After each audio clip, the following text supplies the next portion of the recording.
Hello everyone. इस series के start में हम देखते हैं कि खाई में एक गाड़ी का एक्सीडेंट हुआ है जिसमें से हमारा ज़ख्मी मेन लीड जिसका नाम जेन है निकलने की कोशिश कर रहा है। इतने में उसकी गाड़ी पर कोई तीर बरसाने लगता है। वो परेशान हो जाता है और इतने में उसके सामने एक लड़की शिंग पेड़ से निकलकर हमला करने लगती है। वो जेन के पत्थर फेंकने पर गुस्से में थी तो उसे बेहोश कर देती है। और उसके बाद फ्लैशबैक में दिखाते हैं कि जेन जूल इंडस्ट्री में काम करने वाला एक बहुत बड़ा जूल हंटर है।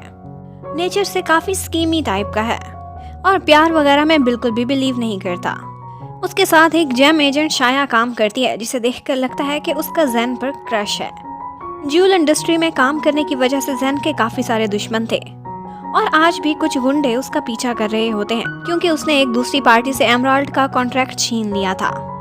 वो लोग जेन की गाड़ी का पीछा करते रहते हैं इवन कि वो शहर से बहुत दूर एक हाईवे पर पहुंच जाता है।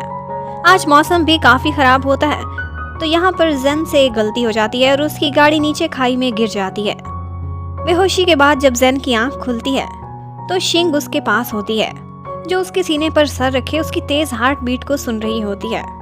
जेन कहता है कि तुम किसके लिए दूसरी पार्टी के लिए काम करती हो, उन्होंने तुम्हें कितने पैसे दिए हैं, मैं तुम्हें डबल पैसे दूंगा, मुझे यहाँ से जाने दो। लेकिन वो लड़की उसे बताती है कि मैं शिंग जोए हूँ, इस ट्राइबल एरिया में क्वीन हूँ। इतने में वहाँ पर एक और जंगली हुलिये में एक लेडी आ जाती है और वहाँ पर उस कमरे का हाल देखकर जेन को ऐसा लगता है कि जैसे ये लोग कोई एक्टिंग कर रहे हैं और ये कोई ट्राइबल एरिया का सेट लगा हुआ है। वो फिर बाहर निकलता है, देखकर हैरान रह जाता है कि यहाँ पर इतना बड़ा सेट है, इतने सारे लोग काम कर रहे हैं। यकीनन यहाँ पर किसी टीवी प्रोग्राम की शूटिंग हो रही होगी। और शिंग को कहता है तुम्हारा क्या रोल है, साइकोपैथ का, और तुम्हारा क्या है आंटी साइकोपैथ की मम्मी का रोल। इस बात पर उसे ये सज़ा मिलती है कि उसे उल्टा लटका देते हैं।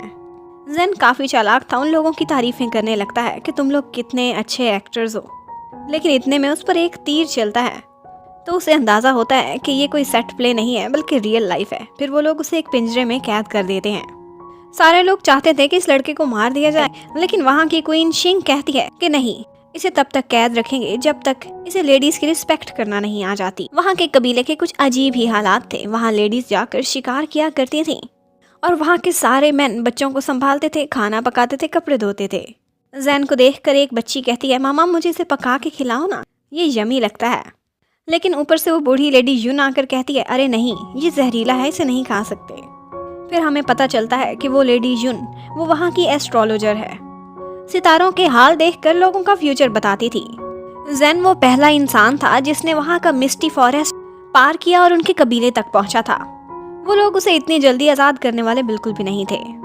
जेन अपने होने वाले एक्सीडेंट के बाद 4 दिन कोमा में भी रहा था और उन्होंने इसका ख्याल रखा था। जेन के फ्रेंड्स उसे ढूंढने की काफ़ी कोशिश करते हैं लेकिन उन्हें कोई भी क्लू नहीं मिलता। जेन अब इसी सोच में था कि ये लोग कितने ज़्यादा हैं, इनसे मैं फ़ाइट करके तो भाग नहीं सकता, तो यकीनन मुझे कोई स्कीम बनानी पड़ेगी। तो वो ऐसा करता है कि शिंग को बातों में लगाता है और कहता है कि मैं एक अच्छा लड़का हूँ और माफ़ी भी मांगता है कि मुझे आज़ाद कर दो और मेरा कुछ सामान गाड़ी में रह गया था, प्लीज़ मुझे वो उठाने दो, मुझे ले जाओ वहाँ तक। शिंग को तो कार नाम की किसी चीज़ का कुछ पता ही नहीं था तो वो समझाता है कि वो बड़ी सी वाइट सी चीज़ जिसमें से उस दिन मैं निकल रहा था जब तुमने तीर चलाए थे। शिंग बहुत सीधी सादी और भोली थी, उसे उसकी कार तक ले जाती है। लेकिन शिंग को ऐसा लगता था कि जैसे ये कार कोई मॉन्स्टर टाइप की चीज़ है जिसने कुछ दिनों पहले हादसे के टाइम पर जेन को अपने टमी में डाला हुआ था और वो रिंग रिंग कर उसके पेट में से निकल रहा था। जेन उसके भोलेपन का फ़ायदा उठाता है और ऐसे एक्टिंग करता है कि जैसे उस बीस्ट कार को टेम करने की कोशिश कर रहा हो। उसके बाद वो शिंग को भी बातों में लगाता है कि तुम भी इसी तरह से इसे अपना पालतू बना सकती हो। वो बेचारी बिल्कुल उसी के स्टाइल में डांस करने लगती है और वो चोरी चोरी अपनी गाड़ी में से कुछ चीज़ें और एक डंडा उठाता है। वो शिंग को मारने ही लगता है कि वो मुड़ जाती है।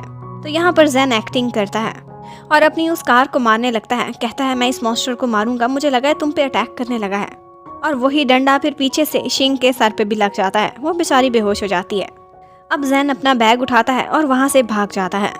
लेकिन जब वो आगे एक जंगल में पहुँचता है तो वो देखता है कि वहाँ पर मैग्नेटिक फील्ड बिल्कुल भी काम नहीं कर रही है। वहाँ पे भूल भुलैया थी, कोई डायरेक्शन की समझ नहीं आ रही थी। जबकि पीछे उस गाड़ी पर डंडे मारने की वजह से उसका पेट्रोल लीक हो जाता है और उसमें आग लग जाती है। वहाँ ट्राइबल एरिया के लोग जब आग लगी देखते हैं तो इकट्ठे हो जाते हैं, उसे बुझाने की बहुत कोशिश करते हैं। जैन को रास्ता भी नहीं मिल रहा था और उसे शिंग की फिक्र होने लगती है जब वो धुआं उठता देखता है। वो वापस आता है, सारे लोगों को कहता है कि यहाँ से दूर हो जाओ, ये अभी फट जाएगी गाड़ी। और फिर आगे बढ़कर शिंग को होश में लाता है और उसकी जान बचाकर करीब ही पानी में कूद जाता है। दूसरी तरफ शहर में दिखाते हैं कि जैन के असिस्टेंट वो किसी को कुछ बता भी नहीं सकते थे क्योंकि उनका कॉन्ट्रैक्ट खतरे में पड़ रहा था जैन के मिसिंग होने की वजह से। और जैन जब होश में आता है तो उसने भी उन्हीं जंगली लोगों की तरह के कपड़े पहने होते हैं। वो सोने का नाटक करता रहता है। उसे बातों से पता चल जाता है कि यून को शक है कि जैसे उस गाड़ी को आग जैन ने लगाई थी और वो उसके उठने पर उससे इन्वेस्टिगेशन करने वाले हैं। उसके बाद जब शिंग उसके कमरे में आती है तो वो बहुत रोता है, उसको पागल बनाने की फिर से कोशिश करता है। कहता है कि मैंने देखा था उस मॉन्स्टर ने अपना इतना बड़ा सा मुंह खोला और वो तुम्हें अटैक करने वाला था और फिर उसने अपने मुंह से आग निकालनी शुरू कर ली, इसीलिए तो हर तरफ आग फैल गई थी और मैंने अपनी जान पर खेलकर तुम्हें बचाया है। क्या मैं तुम्हें मारने की कोशिश कर सकता हूँ? और मासूम बनने के लिए वहाँ पर रोने भी लगता है। शिंग कहती है फिक्र ना करो, मुझे तुम्हारी बातों पर पूरा विश्वास है, मैं तुम्हें सुरक्षित रखूंगी, कोई तुम्हें कुछ नहीं कह सकता। उसके बाद अकेले में एक दफ़ा जैन की आंटी यून से मुलाकात होती है तो जैन उनको कहता है कि आपकी बातों से ऐसा लगता है कि जैसे मॉडर्न वर्ल्ड में आपका कुछ बना नहीं था तो आप यहाँ पर आकर इन जंगली लोगों को पागल बनाने में लग गई हैं। आप बहुत बड़ी ड्रामा क्वीन हैं। तो आंटी यून कहती हैं कि ये शिंग ने तुम्हें कार में आग लगने के बाद बचा लिया है। तो आंटी यून कहती हैं कि ये शिंग ही है जिसने तुम्हें बचाया है, वरना मुझे यकीन था कि उस कार में आग तुम नहीं लगाई होगी। उसके जाने के बाद फिर जैन सोचने लगता है कि इनको कैसे पता कि उस चीज़ का नाम कार है। उसके बाद अपने कमरे में जाकर जैन अपने बैग से कुछ चीज़ें निकालता है और एक बैटरी बैंक के थ्रू अपने फ़ोन को दोबारा से चार्ज करता है। शिंग वहाँ आती है तो सेलफोन को देखकर हैरान रह जाती है और उसके बाद जैन उसे वो यूज़ करना सिखाता है और अपने साथ बैठकर उसे गाने भी सुनवाता है। यहाँ पर जैन बहाने बहाने से उसे पूछने की कोशिश करता है कि बाहर जाने का कोई रास्ता तो मुझे बता दो, मुझे वापस जाना है, वहाँ मेरे दोस्त हैं जिनको मॉन्स्टर्स खा जाएंगे, प्लीज़ मुझे आज़ाद कर दो। लेकिन उस टाइम पर शिंग कुछ भी नहीं सुनती, वो म्यूज़िक सुनकर सो गई थी। तो जैन उसे उठाता है और बिस्तर पर आराम से सुला देता है। उसने वहाँ पर लोगों से एक नक्शे के बारे में सुना था, वो वही नक्शा वहाँ पर तलाश करने लगता है, लेकिन वो नक्शा तो नहीं मिलता। लेकिन वो एक बॉक्स खोलता है तो उसे वहाँ पर एक आंटी यून का स्केच नज़र आता है। वो हैरान होता है कि ये तो मॉडर्न ड्रेस में है और उस स्केच के साथ साथ उसे एक स्टोन भी नज़र आता है। वो अपने मोबाइल की टॉर्च से अच्छे से उसे चेक करता है तो उसे पता चलता है कि ये तो बहुत ही कीमती जेम है और इसी जैसे जेम की कीमत थोड़े अरसे पहले $300 मिलियन की लगी थी। वो उसे देखकर एकदम से खुश हो जाता है। अगली सुबह उठता है तो सोचता है मैंने कोई सपना तो नहीं देखा। दोबारा से बॉक्स खोलता है, कंफर्म करता है। यहाँ पर शिंग भी आ जाती है और उसके हाथ में वो स्टोन देखती है तो बताती है कि इसे स्टार स्टोन कहते हैं, ये मेरा है, मुझे मेरी मॉम ने गिफ्ट में दिया था, उनकी निशानी है, मैं इसे हमेशा अपने पास रखती हूँ। जैन उसके भोलेपन को यूज़ करता है और उससे पूछता है क्या यहाँ पर कोई बहुत बड़ी गुफा है जिसमें से तुमने ये स्टोन ढूंढा था? शिंग कहती है ऐसा तो कुछ भी नहीं। तो यहाँ पर जैन उसे बहलाने के लिए अपना फ़ोन निकालता है और उसकी फ़ोटोज़ बना कर दिखाता है। ये देखकर शिंग बहुत खुश हो जाती है और इसी बहाने वो उसे बहलाकर उसी जेमस्टोन के बारे में बहुत सी बातें भी पूछने लगता है। फिर वो दोनों ग्रीन फील्ड्स में चले जाते हैं और वहाँ पर खड़े होकर बहुत सारी पिक्चर्स बनाते हैं। जैन इसी बहाने से उस जगह का सारा हिसाब लगाता है कि किस तरफ से भागा जा सकता है, लेकिन उसे कोई रास्ता नहीं मिलता। शिंग वापस आती है तो उसे उसका सेलफोन इतना पसंद आया था कि वो उसी पर बैठकर गेम्स खेलने लगती है। जैन फिर से उसको मस्के लगाने लगता है और कहता है मैं तुम्हारे लिए कुछ खाना बनाता हूँ, तुम्हें पसंद आएगा, और अपने बैग से इंस्टेंट नूडल्स निकाल कर उसके लिए बनाने लगता है। शिंग बड़े मज़े से उसके बैग की तलाशियाँ लेती है। उसे सारी चीज़ें बिल्कुल नई नई लग रही थी। उसके बाइनोक्यूलर्स भी उसे बहुत पसंद आते हैं। उसके बाद जैन उसे इंस्टेंट नूडल्स भी खिलाता है, उसे चॉपस्टिक्स इस्तेमाल करना भी सिखाता है। यहाँ पर बहाने से पूछता है कि क्या सारे कबीले के लोगों के पास इसी तरह का स्टोन है, लेकिन ये सिर्फ और सिर्फ शिंग के पास ही था। शिंग को उसके नूडल्स बहुत पसंद आते हैं। उसके बाद जैन उसे अपने बैग से निकालकर एक स्टोरी बुक दिखाता है जिसका नाम माई लिटिल प्रिंस था। वो भी शिंग को बहुत पसंद आती है। वो बताता है कि ये मेरी मॉम ने मुझे गिफ्ट में दी थी, क्यों ना हम अपनी अपनी मॉम्स का दिया हुआ गिफ्ट एक्सचेंज कर लें, तुम मुझे जेमस्टोन दे दो, मैं तुम्हें ये बुक दे दूंगा। लेकिन शिंग नहीं मानती। उसके बाद जैन उसे वहाँ से स्टोरीज भी पढ़ के सुनाता है जो शिंग काफ़ी इंजॉय करती है। जैन उससे पूछता है कि कोई तो रास्ता होगा कि तुम अपना ये स्टोन मेरे से एक्सचेंज कर लो। तो शिंग कहती है ठीक है, फिर क्वीन के मैन बन जाओ, तो मेरी हर चीज़ तुम्हारी और तुम्हारी हर चीज़ मेरी हो जाएगी। इसी प्रपोजल के बारे में जेन थोड़ी देर खड़ा सोचता है और फिर बाद में शिंग से कहता है, चलो ठीक है, मैं मान जाता हूँ, मैं तुम्हारा मैन बनने के लिए तैयार हूँ। ये सुनकर शिंग खुश हो जाती है और कहती है, चलो ठीक है, फिर रात को मिलना मुझसे पहाड़ी के करीब, ग्रीन फील्ड्स में हम सितारे देखेंगे। जेन को कुछ समझ नहीं आती, ये कोई कोड वर्ड था एक्चुअली। जेन रात को उसी जगह पर उसके साथ सितारे देखने के लिए पहुंच जाता है। वो लोग थोड़ी देर लेट कर स्टार्स देखते हैं। उसके बाद शिंग जेन पर अटैक कर देती है, उसके कपड़े उतारने लगती है। जेन शॉक्ड रह जाता है तो शिंग कहती है, तुम खुद ही तो माने थे मेरे साथ स्टार्स देखने आए थे। और वो बेचारा अपनी इज्जत बचाता वहाँ से भागने की करता है।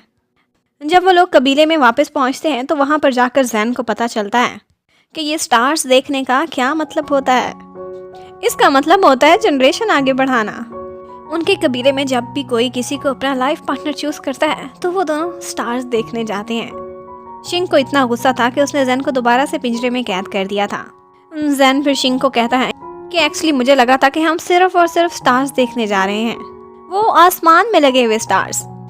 और जेन ये भी कहता है कि अगर तुम मुझ में इंटरेस्टेड हो, मुझे प्रपोज करना चाहती हो, तो मुझसे अपना लव कन्फेस करो ना।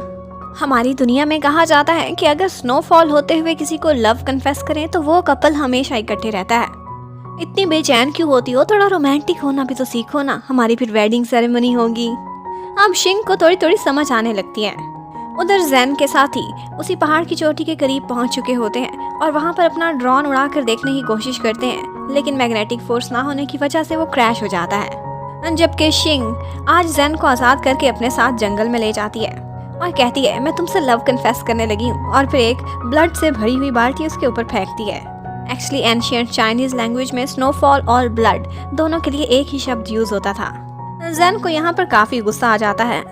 वो शिंग पर चिल्लाने लगता है तो वो उसे अपने एक जाल में फंसा के उल्टा लटका देती है। अब जेन बेचारा मजबूर हो जाता है, कहता है, हाँ हाँ मुझे तुम्हारा प्रपोजल एक्सेप्ट है, प्लीज मुझे नीचे उतारो।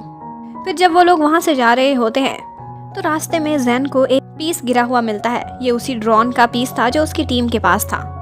फिर हमें फ्लैशबैक में दिखाते हैं कि जेन ने एक बहुत बड़ी कंपनी की सीईओ ली के साथ कॉन्ट्रैक्ट किया था और अब 15 दिन बाद उसने उनसे मिलना था। 12 दिन गुजर चुके थे। वो अगर ना मिलने जाता तो उसे बहुत सारा फाइन भी होता और कॉन्ट्रैक्ट भी कैंसिल हो जाता। जब टाइम गुजर जाता है तो मिस ली जेन के फ्रेंड से मिलने के लिए आती है और उनको वार्निंग देकर जाती है कि 2 दिन का समय है, अगर जेन मिलने ना आया तो तुम लोगों को $60 मिलियन का फाइन होने वाला है। ये सुनकर शाया काफी परेशान हो जाती है। उधर जेन को दिखाते हैं कि अपने मोबाइल फोन और चीजों के बहाने से वो शिंग को बेवकूफ बनाता रहता है और उसे बहाने से कबीले की बहुत सारी इंफॉर्मेशन इकट्ठी करता है और अपने जाने के लिए कोई ना कोई रास्ता तलाश करने की कोशिशों में होता है। उसके बाद वो कोई प्लान बनाता है और शिंग से कहता है कि कल हम दोनों की शादी होने वाली है। हमारी दुनिया में ऐसा होता है कि शादी से पहले दूल्हा और दुल्हन बहुत सारी वाइन पीते हैं, क्या तुम मेरे साथ ये कस्टम नहीं पूरी करोगी? वो उसे एक कमरे में वाइन दिखाती है और यहीं पर ही पार्ट नंबर 1 खत्म हो जाता है।